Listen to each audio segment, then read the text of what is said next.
Bien, buenas tardes a todos y todas, ¿cómo están?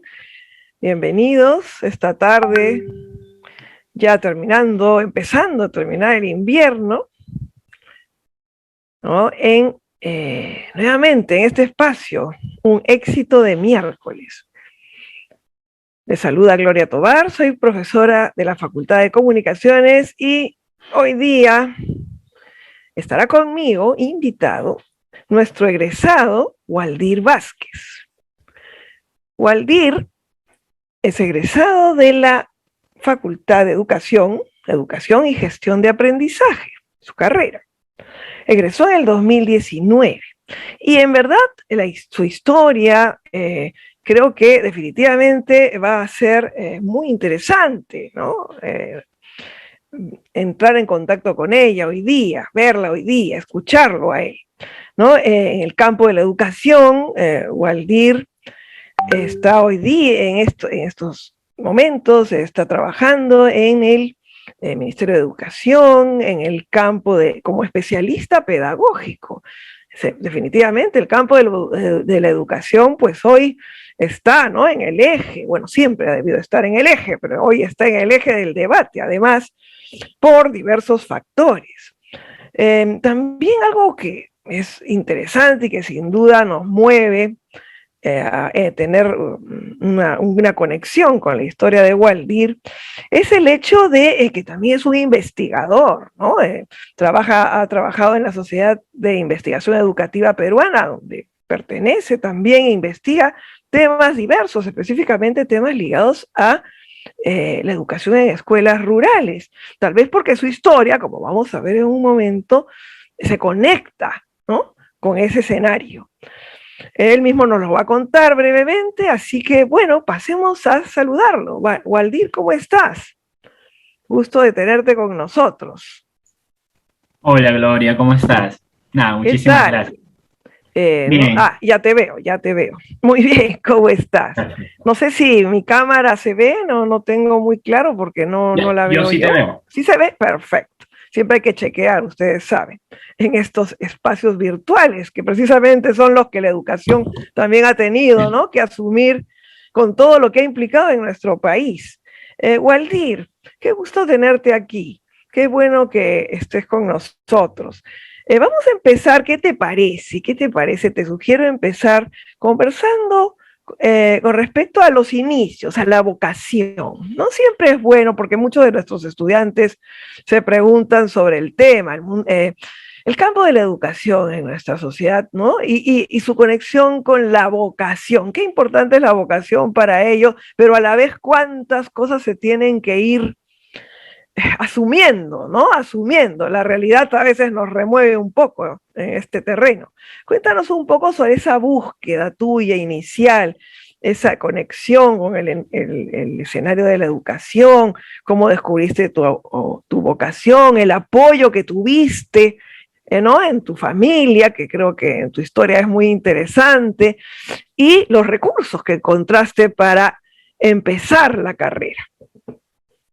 Gracias, Gloria. Nada, en principio, estoy aquí porque en algún momento por LinkedIn me contactó Fabiola tan gratamente y debo confesarles que a un inicio estuve sorprendido y con un poco de miedo porque generalmente a estos espacios se suele invitar a gente con bastante trayectoria y pues yo soy recién, no tenga tanta trayectoria porque aunque no parezca soy chivolo, pero nada, estoy acá porque hace 7 años atrás yo estuve, al igual que muchos de los que seguramente nos están viendo como estudiante de la UPC. Entonces, creo que esa motivación y ese feeling hace que yo pueda compartir algunas vivencias y lecciones que espero humildemente les puedan servir de mi corta pero intensa carrera profesional. Eso como una introducción. Respondiendo a tu pregunta, Gloria, mira, es muy importante el tema de la educación y es complejo y no es nada fácil. Yo me encontré con esto cuando me metí a la cancha. Al iniciar mi carrera, yo no tenía claro si educación era lo mío. Yo llegué a la universidad gracias a una beca del gobierno peruano, que mediante Pronabec se canalizan diferentes becas, y yo acepté muy honrada y gratamente esta beca para iniciar mi formación en la UPC. Y lo que hice al cerrar el primer año, yo ingreso en el 2015, al cerrar el primer año es ofrecerme como voluntario para enseñar lenguas y habilidades socioemocionales en una capilla donde asistían chicos entre 7 a 14 años de asentamientos humanos de San Martín de Porres. Y fue ahí donde pude utilizar las herramientas que yo iba aprendiendo en la universidad y podía sentirme tan realizado al acompañar y guiar a estos chicos. Entonces, utilizar por un lado las herramientas que ya estaba desarrollando y ver que los chicos aprendían me hacía sentir feliz. Y entonces ahí creo que hice un clic con que educación era lo mío. Y de ahí fui explorando otros espacios, no solamente en estos espacios más, llamémoslo informal, sino también estuve en escuelas públicas y privadas, hice voluntariados, estuve en fundaciones, y creo que estos diferentes espacios me hizo dar cuenta que en algún momento de mi vida me gustaría estar en instituciones como la Dirección Regional de Ancash o el Ministerio de Educación, donde se diseñan políticas que impactan en la vida de millones de niños. Entonces, fue así como me di cuenta de que educación era lo mío y que podía ejercer desde diferentes campos. Y con esto, de pronto lo que quisiera decirles es que no está mal si ahorita no tienen claro dónde quieren trabajar o incluso si esta carrera que están llevando es lo suyo o es su vocación. Lo van a ir descubriendo poco a poco, pero para ello es importante que se metan a la piscina, como solemos decir, ¿no? Hagan voluntariados, conversen con gente de su carrera, pregúntenles qué hacen, relaciónense. Y en esos espacios, como yo, en algún momento van a decir, esto es lo mío. Probablemente las que estudian ingeniería dirán, más me gusta la parte de diseño o gestionar proyectos o la parte hidráulica, estructura, qué sé yo. Pero métanse a la cancha. Algo que has dicho, Waldir, me parece muy interesante. Tú has dicho en un momento, ¿eh? Esto me hacía feliz, ¿no? Uno lo siente, hay una cuestión de empatía, de sensación de alegría cuando uno está conectándose con aquello que al menos en ese momento, ¿no? Siente que es lo suyo o lo va haciendo suyo. Entonces eso creo que ahí, esa es una de las cosas que rescato mucho de lo que has dicho, ¿no? Los chicos tienen que ver que el entrar en contacto con lo que va a ser su campo les hace felices porque además los proyecta también. Y el otro punto que me llama también la atención es que tú comentas, ¿no? En lo que acabas de contarnos, que uno debe atreverse a explorar, ¿no? Hay que explorar. Y que no necesariamente en el primer ciclo uno está todo definido. Ya postulé a la carrera tal y ya, se acabó el mundo. No, ¿no? Se abre el mundo. Y eso creo que es algo que en tu historia se hace evidente.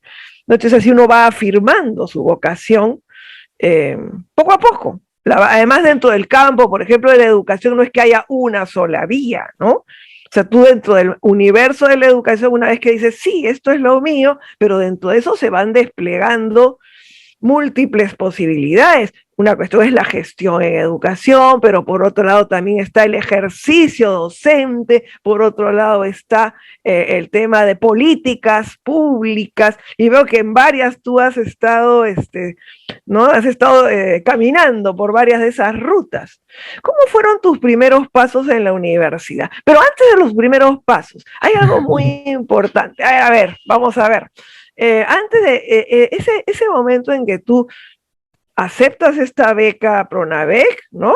Como dices, con gran reconocimiento de lo que significa esta beca, este apoyo, pero con una ilusión muy especial, ¿no? Yo he visto algunos posts que por ahí has puesto y que hablas mucho del apoyo de tu familia, de lo que significó iniciar este proceso de estudios en la universidad. No sé si quisieras contarnos algo sobre esa etapa, ese momento de tránsito hacia la universidad.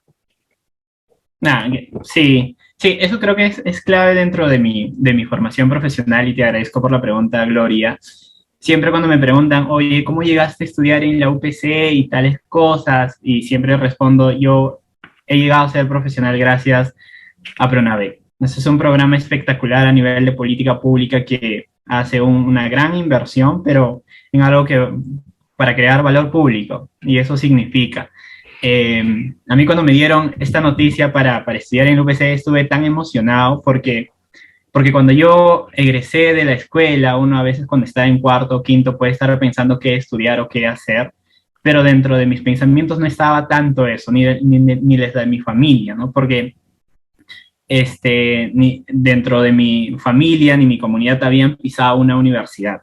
Entonces era difícil imaginarse que alguien, que su hijo podría, por más capo que era en la escuela, podría ir directamente a una universidad, y mucho más como la UPC. Entonces, yo cuando me dieron esa noticia me sentí muy contento, mi familia muchísimo más, porque creo que fue romper o cortar toda una generación que no se había educado a nivel superior. Y ahí, para hacer un paréntesis y darle un poco de perspectiva, en nuestro país solamente 3 de cada 10 jóvenes logran continuar con su educación superior, sea instituto o universidad. Y eso es real. Y de estos 3, solamente 2 logran egresar de una universidad. Así que ustedes, o sea, los que nos están viendo y yo también, somos parte de ese grupo tan reducido. Y cuando uno ya inserta otras variables, como si es que habla una lengua materna distinta al castellano, cuestiones de género, si eres varón o mujer, niveles socioeconómicos, esta brecha se va ampliando mucho más y este segmento se vuelve muy, digámoslo, solamente muy homogeneizado. Entonces es importante ahí reconocer, por ejemplo, este privilegio que tenemos, y entonces deben sentirse afortunados, y más que reconocerlo, aprovecharlo también muy bien.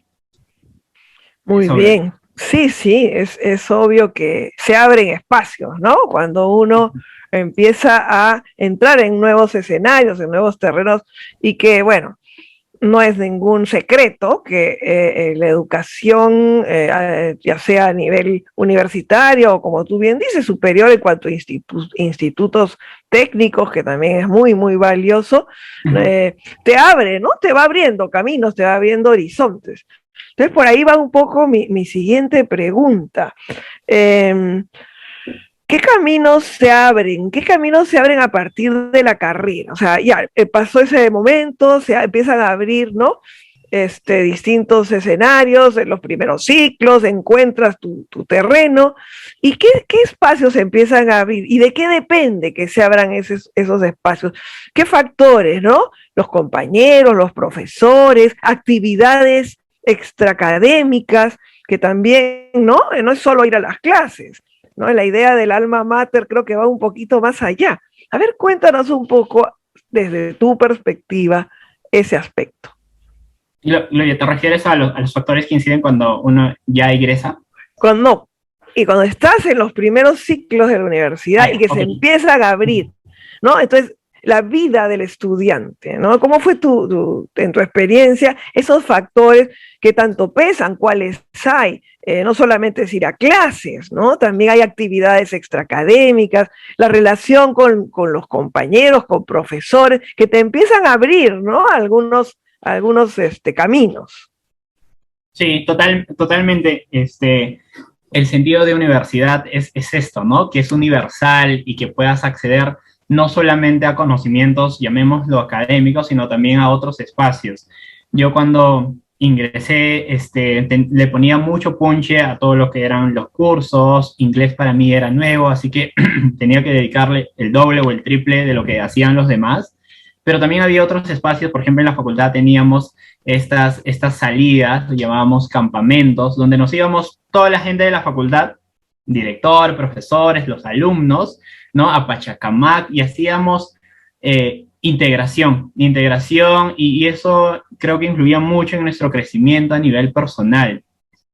Y eso es tan necesario porque uno no solamente se forma a nivel profesional con herramientas, sino también tienes que tener estas cualidades más, llamémoslo, habilidades socioemocionales, ¿no? Entonces, aprovechen todos los espacios, a los profesores, a los compañeros, y también relaciónense con otras facultades, ¿no? Tenemos muchos eventos, tenemos los viernes culturales, creo que en noviembre hay un evento, ¿no? Masivo. Participen de estos espacios porque no aportarán directamente a su carrera, pero les va a dar mayor perspectiva y visión de lo que significa ser un profesional en el Perú. O sea, en el Perú, ahora me doy cuenta, uno no trabaja solamente con gente de su carrera, ¿no? hace un equipo interdisciplinario, estás con gente de economía, con abogados, con lingüistas, y entre todos se tiene que tejer una sinergia y construir soluciones. Pero para hacer bien esto, ya desde la universidad se tiene que aprovechar, ¿no? Y hay que salir también de la universidad, con gente de otras universidades, de institutos. Yo cuando había eventos, conversatorios, debates, qué sé yo, me inscribía y me iba a la Cayetano, a la UCIL, a la San Marcos. Y creo que esos espacios te dan otras nociones, otras visiones de que el mundo es mucho más amplio. Así que nada, aprovechen todo. Sí, eso de ampliar el mundo, ¿no? Es muy interesante porque cada quien, sobre todo, bueno, hasta cierta edad, no ha crecido en un universo determinado, en un mundo determinado. Y una de las, digamos, las riquezas, ¿no? Del proceso de estudio del estudiante universitario es eso, ampliar, crecer, que tu mundo crezca, ¿no? Vengan personas de diversos orígenes, de diverso lugar, ampliar tu mirada, abrir la mente un poco. Sí, Tú has totalmente. mencionado un tema que creo que es importante, ya refiriéndonos al campo de la educación, aunque podría verse en otros campos, por supuesto, pero tú has hablado de que de alguna manera en nuestro entorno hay muchas brechas, ¿no? Por distintos factores. Tú has mencionado algunos, pero evidentemente en el campo de la educación, que es al que tú te has dedicado, seguramente has podido confirmar, y creo que en los últimos tiempos se ha hablado mucho de este asunto, ¿no? De las brechas que se abren en nuestra sociedad, que existen en nuestra sociedad con respecto a la educación, ¿no? Y tú que estás en este campo de la gestión en educación, me imagino que tienes algunas ideas al respecto y que sientes que hay un rol que cumplir, hay un desafío que cumplir. ¿Cómo lo ves? Sí, hay mucho por hacer. En diferentes campos, principalmente en el sector de educación, sobre todo tenemos estas brechas en los logros de aprendizaje, si bien gracias al esfuerzo tanto del ministerio, pero de los profesores y todos los actores educativos, hemos logrado una cobertura tan alta que casi podemos llegar al 100% de escolaridad. Sin embargo, cuando revisamos el logro de los aprendizajes, porque la idea no es ir a la escuela, sino es ir, pero aprender. Y entonces en este logro de los aprendizajes sí tenemos mucho por avanzar, mucho más cuando comparamos el ámbito, digamos, urbano con rural, ¿no? En el ámbito rural, por ejemplo, para que tengan una noción, solamente 1 de cada 10 logra el aprendizaje satisfactorio en lo que es matemática y comprensión lectora. Y entonces eso nos debería llamar mucho la atención, ¿no es cierto? Mientras que en zonas urbanas es distinto. Entonces, reconozcamos los avances, pero también hay que tomar muy en cuenta que necesitamos ampliarlo, ¿no? Y ahí también es importante, no solo podemos, nosotros, todos podemos colaborar para mejorar esta situación y para revertirla. Yo conozco gente, incluso de mi facultad, que está haciendo emprendimientos y proyectos que inciden a mejorar la calidad de vida de gente que más lo necesita. Y eso se puede hacer, o sea, piensen siempre en crear emprendimientos, crear soluciones con una conciencia social. O sea, solo así vamos a poder desarrollarnos entre todos.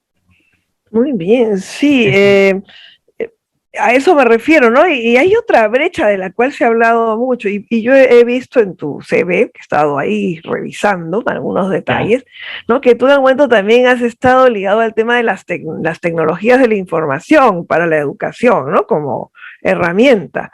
Y ese es uno de los temas que por las circunstancias, ¿no? Se han puesto más en evidencia, esta brecha en el tema tecnológico, ¿no? En nuestra sociedad, en nuestro país, ¿no? ¿Por dónde crees que va el tema? ¿Por dónde crees que se puede empezar a solucionar? ¿Es un tema de inversión, de dinero? ¿Es un tema de enfoque? Tiene que ver con, no solamente, o sea, cuando hablamos de políticas públicas, no solamente se habla de, ¿no? Que haya dinero, porque puede haber dinero y mal invertido, no bien, no bien manejado hacia proyectos que funcionen. Podemos meter mucha infraestructura en educación, pero si esa infraestructura no calza con una serie de factores, no va a generar el logro, ¿no? El logro de finalmente generar un proceso educativo que enriquezca pues a las personas, porque eso es, creo yo, al menos el objetivo de la educación, ¿no? Enriquecer. Bueno, tal vez en eso compartimos un poco nuestra vocación, porque yo también soy profesora universitaria, por lo tanto, a pesar de que no estudié inicialmente educación, claro, lo he hecho posteriormente, ¿no? Entonces, ¿cómo ves eso? Ya, no es un tema de solo inversión. ¿Cómo se podría, no digo solucionar absolutamente, pero cuál es el camino? Inversión, cambio de visión, ¿no? Para aplicar la tecnología. ¿Qué propones? A ver, bacán. A ver, construyámoslo juntos. Es un problema público en principio, esto de incluir las tecnologías a la educación. Hoy la pandemia nos ha dado cuenta de que es casi imprescindible y es una herramienta tan útil para mejorar tanto el acceso como la mejora de los aprendizajes. ¿Qué hacer? En principio tiene que ser integral. Y con esto voy es que, por ejemplo, cuando yo entrego solamente recursos de por sí, te entrego una laptop, no va a mejorar. Entonces necesitamos una visión integral en principio, dotación de recursos. Por ejemplo, asegurar que todas las escuelas puedan tener acceso a Internet, tener recursos como laptop, tablet, es importante. Eso es en cuanto a dotación de servicios. Segundo, necesitamos también formar talentos, y con esto me refiero a formar y acompañar a los docentes. A ver, las estadísticas nos dicen que siempre voy a hablar en promedio, además me gusta la investigación, que nuestro promedio de docentes son mayores y se han formado en un siglo anterior a lo nuestro y que obviamente y lógicamente no pueden estar alineados con las necesidades actuales. Entonces lo que necesitamos sí es una formación intensa en esto de la integración de las tecnologías, porque si no lo que vamos a terminar haciendo es simplemente sustituir una herramienta tecnológica por algo que yo podría hacer con otras cosas físicas. Y la idea de las tecnologías es revolucionar, es mejorar, es dar otros chips, ¿no? Eso segundo, necesitamos también integrarlo desde un cambio de enfoque. Por ejemplo, yo me ponía a pensar, y eso es una opinión más personal, de formar a los chicos desde secundaria en habilidades técnicas o habilidades digitales, que puedan aprender computación, manejo de datos, la big data. Son cosas tan esenciales que a ellos les pueda permitir certificarse cuando terminen su secundaria. O sea, imagínense a un estudiante de secundaria que durante los 5 años lleve un programa sobre diseño, sobre edición o big data o programación computacional, y pueda egresar y pueda eventualmente encontrar algún trabajo, o luego hacer un año y pueda encontrar mejores condiciones laborales. Y con esto me refiero es que porque no todos salimos a la educación superior, esa tasa es muy baja, y por eso tenemos este tema de los ninis, ¿no? O sea, hay gente a veces que se burla y dice, no estudia ni trabaja, qué vago, pero no es eso. Lo que pasa es que tenemos un sistema que a veces no lo ayuda. Ya, eso. Y esta generación, lo además, otro es el enfoque territorial. Esta generación, me has hecho pensar con eso de los ninis, que esta generación que está egresando ahora de las universidades está sufriendo bastante con ese tema, ¿no? Incluso los que están no en universidades, sino como tú dices, en otra ruta educativa que se tiene que preparar para el mundo, ¿no? Para y que a veces no tiene mucho talento, lo que tal vez no tenga son las herramientas, las circunstancias, hay muchos factores, hay gente muy talentosa, ¿no? Y potencialmente. Muy talentosa y que proviene de diversos escenarios, que es otro de los grandes temas del Perú, ¿no? Tenemos una diversidad de visiones, diversidad cultural que podría enriquecer, digamos, nuestras perspectivas de trabajo, de propuesta, etcétera. Entonces eso de los ninis famosos, ¿no? Que están allí y hay tantas propuestas alrededor de ello, que si deberían hacer servicio militar, que si no sé cuántos, en fin, ahí hay muchos debates también a considerar, ¿no? Después hay otro elemento que tú has mencionado y es el de la formación de los docentes, ¿no? La carrera magisterial, ese es otro tema de debate permanente en el ámbito político, en el ámbito legal, en el ámbito de la educación misma. ¿Cómo ves ese escenario? digamos, tú también, en simultáneo, bueno, estás en el lado de la gestión de educación, pero también me imagino por lo que comentas de tus experiencias como en la línea del docente, ¿no? Del profesor, que además, bueno, tal vez en los últimos meses he empezado a mirar un poco más por circunstancias, bueno, ¿no? Por circunstancias coyunturales, pero se está hablando más de la figura del profesor, del maestro y sus variantes y sus capacidades. Hablas de la capacitación, ¿no? ¿Qué se requiere para que esa carrera de docente no solo sea mejor, sino tenga una, a ver, ¿cómo lo digo? No es fácil, para que la carrera docente se revalore, se valore como debe, ¿no? El referente de docente esté en el lugar que debe por la importancia de su labor. ¿Cómo ves eso? ¿Cómo podrá lograrse eso? ¿Qué Tenemos que perspectivas lograrlo. Sí, mira, ahí para incidir mucho más en la importancia del factor docente,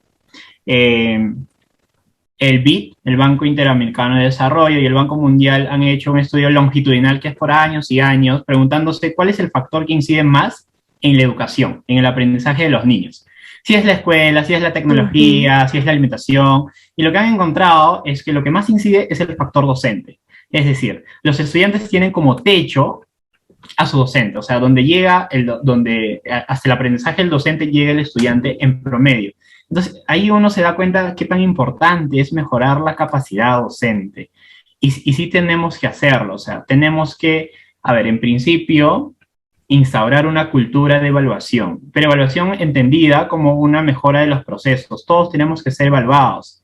Y para eso es importante actualizarnos. Lo tenemos que hacer, o sea, experiencias internacionales, aquí cercano en Chile, vayámonos a Singapur, lo que han hecho es evaluar, pagar mejor a sus docentes, formar mejor a sus docentes, pero eso es lo que funciona. O sea, yo no te puedo pagar si es que no te evalúo y si no te capacitas, o sea, van todos al mismo tiempo, ¿no? Entonces, hagamos eso, hay que atraer talento a la docencia. Actualmente, un chico que ocupa los primeros puestos en colegio lamentablemente no se decide como primera opción para ser docente. Eso es lo que pasa. Y entonces, necesitamos no solamente revalorizar en términos económicos, que es necesario, pero también en términos sociales, ¿no? Y justamente, a raíz de este contexto, se crea esta beca de vocación maestro, de la cual soy parte. Sí, justo.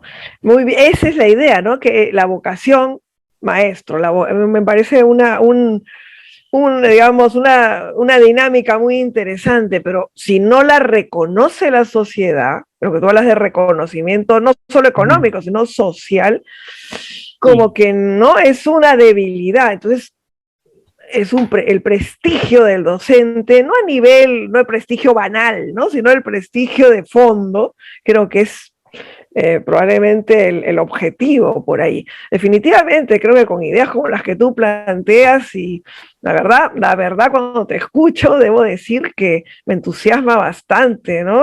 Me ilusiona ver que si se sigue una ruta, y si otras personas como tú están en el campo de la educación, creo que mucho bien le van a hacer a nuestro país. Y hay otro factor, y el factor emocional en la educación, ¿no? Porque también a raíz de la virtualidad y a raíz de toda esta, digamos, dificultades, ¿no?, que se ha estado viviendo, también está el tema de considerar el factor de la educación emocional, ¿no? El tema de la salud mental, que también es otro de los elementos sobre los cuales han habido muchas resistencias y prejuicios en los años, ¿no?, pasados, y que tal vez ahora se están empezando a ver con una manera un poco más abierta. ¿Qué peso tiene el tema emocional, la salud emocional en un proceso educativo? ¿Y cómo se puede, ¿no?, colocar en vitrina? Excelente pregunta. Estoy acá con mi iPad que para anotando todo lo que me dice. Está muy bien. Mira, en la universidad, creo que en el tercer o cuarto siglo llevé un curso que se llama Neurociencias, y y en chiquita lo que te comenta es cómo todo el factor biológico, psicológico incide en el aprendizaje. Y ahí lo que me di cuenta, y ahora también soy muy más consciente de esto, es que sin emoción no hay aprendizaje. Se necesita uno la emoción como ingrediente clave para aprender, porque si no hay eso, uno no aprende.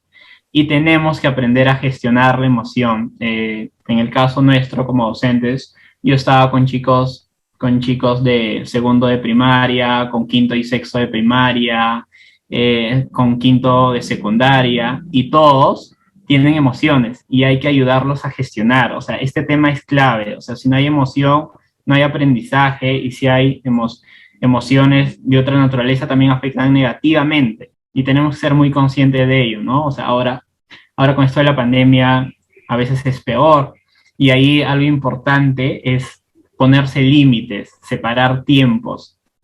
Ayer yo conversaba con un grupo de chicos de mi facultad que me invitaron a su clase y les decía, tampoco no todo es tarea, no todo es trabajo, también es importante separar un momento para nosotros mismos y para con quienes queremos estar. Eso es clave, porque si no tenemos este equilibrio emocional entre nuestra vida personal y el trabajo, no vamos a conseguir nada, porque en última instancia somos seres humanos, ¿no? Eso. Claro, parte de la formación de la persona, ¿no? Es decir, fortaleciéndose en el plano emocional para lidiar con situaciones diversas ya en su vida posterior, de adulto, de profesional, en fin, ¿no? Lidiar con eso, en su vida, con un piso emocional. Y sí, como tú dices, efectivamente en las circunstancias actuales se ha comentado mucho, ¿no? Que la virtualidad no, tal vez no sabemos manejarla para generar este equilibrio, esta separación entre espacios, como que todo se ha confundido un poco. Y a raíz de eso, te pregunto, ¿no? ¿Qué opinas del proceso de retorno a la presencialidad? Se está también discutiendo muchísimo, ¿no? Es importante la presencialidad en el propio, ¿no?, ejercicio de este proceso de aprendizaje, qué tanto, cómo se puede combinar, porque el mundo probablemente no va a ser igual, no es que a partir de tal fecha todo vuelve a ser como en el 2019, creo que eso no va a pasar, ¿no?, en el campo educativo, ni en la educación escolar, ni en la educación universitaria. ¿Cómo proyectas ese tránsito a un nuevo escenario? ¿Con presencialidad mixta? ¿Con qué? ¿Y qué dificultades hay? Sí, sí. De hecho, ahorita en el ministerio, eso, no sé si esta conversación sale al público, pero es lo que estamos trabajando porque es una necesidad latente.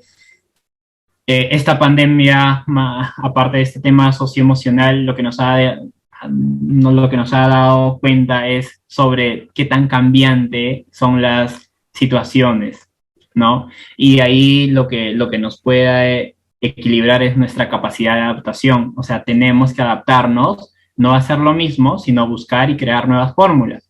Y ahí, respondiendo a tu pregunta, depende mucho de los niveles. Por ejemplo, lo que es la primera infancia, los primeros grados de primaria, es muy importante la presencialidad. Concretamente, en la primera infancia uno aprende la interacción, aprende aspectos de psicomotricidad a través del juego, a través de la relación. El niño, cuando por primera vez va a una cuna o un jardín, es el primer espacio después del hogar donde se puede relacionar con los demás. Y ese es un aprendizaje tan crucial. Esto de relacionarse, de tener autonomía, seguir hábitos y rutinas, es tan crucial para lo que viene en la primaria y en la secundaria. Y esto es difícil en la virtualidad. Entonces, sí es importante la presencialidad. Tenemos que hacerlo con nuevos protocolos, con nuevas medidas, todos tenemos que sumar a ello. Pero cuando uno va avanzando grados mayores, como, digamos, la primaria alta, la secundaria alta, ¿por qué no pensar en nuevas fórmulas? ¿Por qué no pensar en nuevas plataformas que les pueda ayudar y que para algunos otros cursos se pueda asistir a la presencialidad, ¿no? O sea, también tomemos esta pandemia como una ventana de oportunidad, se llama Policy Window en políticas públicas, para crear nuevas estrategias y así podamos salir mucho mejor, ¿no? O sea, porque si no, la repregunta es de qué vale pasar por esto y volver a lo mismo. Claro, no tendría mucho sentido. Fórmulas. Y depende que además mucho no va a ser posible, ¿no? Porque tampoco va a ser posible volver a una realidad pre-pandemia, por decirlo así, no, pues, porque hay conocimientos que hemos adquirido a la luz de estos 2 últimos años, ¿no? Un poco duramente, pero los hemos adquirido, una sí, experiencia uno con aprende un respecto a montón. la salud, a temas de salud cruciales que hay que enfrentar, a nuestra relación con el medio ambiente, hay varios temas que surgen ahí.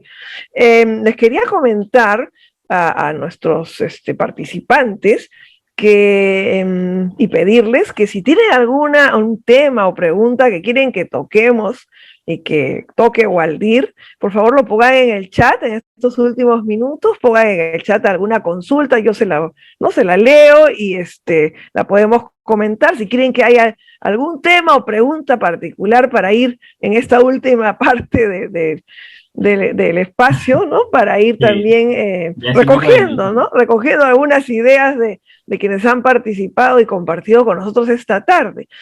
Y para ir, ¿no? También como tema de cierre, hay un asunto que a mí me interesó mucho, leyendo un poco, ¿no? Tu perfil y los temas que habías tocado a lo largo de tú dices corta, pero realmente muy intensa carrera, ¿no? Con muchas ideas además. Que tiene que ver con el tema de la relación entre comunicación y educación, ¿ya? ¿Por qué? Yo he estudiado comunicaciones, así que es lo mío un poco. Ahí me conecté. El tema tú además también eres intérprete, he visto ahí intérprete, ¿no? Y eso me llamó muchísimo la atención porque tu lengua materna, el quechua, ¿no? Que además es tan debatido todo el tema ahora del quechua y de las lenguas diversas de nuestra sociedad, que también es algo a tener en cuenta en el plano de la educación, ¿no? Tú como intérprete, como alguien que domina realmente 2 idiomas muy, muy bien y que ves, ¿no? Realidad rural, realidades urbanas, diversidad. ¿Qué tanto pesa el tema de la lengua materna en los procesos educativos? ¿Y qué opciones hay, ¿no? Para manejar esa diversidad en el Perú? El tema de la lengua importa mucho cuando uno inicia su educación, su literacidad concretamente, tiene que ser en su primera lengua. O sea, las evidencias científicas, las neurociencias nos indican eso, ¿no? O sea, uno no puede aprender en otro idioma que no sea su materno para empezar, porque si no estás cortando procesos y eso no es efectivo. En mi caso, mi primera lengua es el castellano y cuando llegué a la escuela, en este caso al jardín a los 3 años, me hablaban en castellano y creo que desde los 4 o 5 años ya hablaba los dos simultáneamente, ¿no? Y entonces, pero también te da gran capacidad de organizar, integrar cosas. Hace poquito estaba leyendo una investigación de cómo las lenguas te ayudan a tener mayor perspectiva e integrar y hacer conexiones neuronales. O sea, uno que habla 2 idiomas o 3 idiomas tiene esta alta capacidad. ¿Ya? Pero respondiendo concretamente a tu pregunta, importa mucho. O sea, lo que hoy en día debemos garantizar, si es que hay un chico o una población que tiene una lengua distinta al castellano, tiene que ser educado primero en esa lengua, luego el castellano y luego el inglés, porque sí se puede. O sea, no es que te vas a confundir, no hay ningún problema. No es que vas a generar, ¿no? Una identidad confusa ahí entre lenguajes e idiomas, sino que el cerebro humano está preparado para eso, ¿no? No, sí, muchísimo, y mucho más, ¿no? O sea, hay un concepto de plasticidad cerebral, así se le llama cuando se dan la mayor cantidad de conexiones neuronales, cuando uno está entre 0 a 3 añitos a 6 años, y ahí fácilmente tú puedes aprender hasta 3 idiomas. O sea, eso funciona muy a medida que va pasando el tiempo, se van cerrando algunas de estas espacios, claro, ¿no? No es tan flexible, ¿no? No es tan flexible, ¿no? Igual yo hasta ahorita estoy aprendiendo inglés, ya no me cuesta tanto. De hecho, cuando pronuncio me dicen, ay, ¿qué tal? Ay, perdón, voy a cortar esto. Que también hablas, me dicen, porque lo que pasa es que las cuerdas vocales están mucho más flexibles cuando hablas más de un idioma, ¿no? Claro, interesante, es un ejercicio también, ¿no? Sí. Y además, cada idioma es una estructura, un modo de ver el mundo distinto, ¿no? Porque curiosamente, como denominas las cosas, también de alguna manera implican visiones, ¿no? Visiones culturales distintas. Las palabras en idiomas distintos tienen otras connotaciones, otros modos de percibir la realidad. Eso también es parte. Por eso creo que como docentes, acercarse al otro, ¿no? Conociendo su lenguaje debe ser un valor importante. Bien, bueno, no nos han puesto todavía ninguna pregunta en el chat, pero me gustaría un poco ir cerrando, ¿no? Ya estamos cerca del final de este espacio, de este frío miércoles, ya empieza a anochecer, empieza a caer la noche. Yo estoy en Ancash, no sé tanto. Estás en Ancash, ¿y cómo está el clima por ahí? Ha empezado a llover algunos días, pero es como un previo aviso, lo llamamos acá, porque va a llegar, la lluvia con intensidad va a llegar ya a finales de noviembre. Y sobre todo en enero, febrero, marzo, llueve un montón. Y precisamente para ir cerrando, estás en Ancash, estás con algún proyecto. ¿Cuáles son esos proyectos que de alguna manera te están ilusionando en este momento y que de alguna forma sirvan también de referente, ¿no? A nuestros estudiantes actuales para ver cómo nada es definitivo. Puedes haber realizado proyectos antes y ahora se abren nuevos y siempre estás, ¿no? Viendo cómo poder generar nuevas ideas en circunstancias distintas. Cuéntanos un poco para ir cerrando, ¿cuáles son esos nuevos proyectos, esas nuevas ideas que ya sea que están por realizarse o están empezando a hacerse, ¿no? A hacerse verdaderos, a hacerse reales? Cuéntanos eso un poco para ir cerrando. Gracias, Gloria. A ver, el tema es que mi cábala no es revelarlos concretamente, pero lo que quiero hacer en los próximos 5 años, por lo menos, es desarrollar, no sé, soluciones o políticas públicas ya desde puestos más decisorios que tengan que ver con crear más oportunidades para jóvenes de zonas rurales. O sea, eso me importa mucho y creo que cada día cuando me levanto tengo esta motivación de que aún hay mucho por hacer y yo puedo aportar desde la educación, ¿no? Y cada uno de los que nos acompañan acá, veo a Julián, Stephanie, Brian, Pamela en mi pantalla, piensen en eso, ¿no? Piensen cómo desde su carrera, desde su formación pueden aportar para hacer un país mucho más integrado, que todos tengamos oportunidades al margen de dónde naces, al margen de qué idioma hablas, ¿no? De qué orientación tienes. A eso debemos apuntar. Muy bien. Justo Alessandra ha puesto un comentario ahí en el chat. Dice, ¿cuál crees que es uno de los principales retos que tenemos dentro del sector educación en nuestro país? Y ¿cómo es que cada peruano puede ayudar a contribuir con ello? Porque claro, hay retos gigantes, ¿no? Pero ¿de qué manera cada uno de nosotros puede de alguna forma contribuir a ello? Ya. A ver.